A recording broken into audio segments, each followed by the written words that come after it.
mon pare va ser una figura fundamental per a que jo me dedicara a l'art, perquè des de ben xicoteta el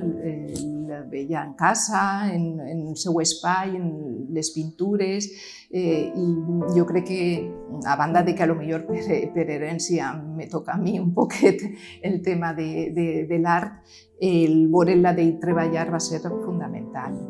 Una vegada acabé la facultat, sí que en Meliana realment va ser important per a mi perquè n'hi havia molt de moviment artístic, n'hi havia molta gent artista i llavors aquesta relació va fer que jo com que me posara les piles, diguem, a nivell d'estar activa en quant a l'art. Me vaig presentar a les biennals de pintura de Meliana, al igual que d'altres pobles del voltant. Me van donar alguns premis. Tot això te fa que continues treballant i motivant. Jo la meva pintura no ha sigut figurativa, es comenci més en un tema més abstracte. Entonces, els materials que utilitzava anaven des de les tintes de gravat, transferències, olis també he utilitzat, que no tenia una tècnica específica, sinó que m'agradava molt investigar. De fet, avui en dia també estic utilitzant el collage, transferències,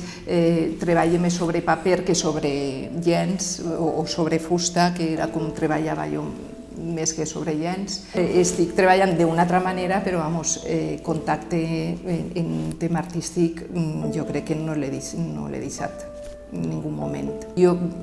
un poc reflexionant a través d'esta entrevista que m'anàveu a fer, un poc pensant, sí que és de veres que jo crec que des de l'origen fins avui en dia, encara que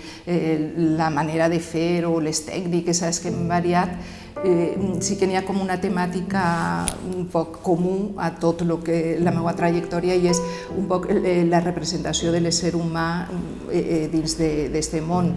a través de, per exemple,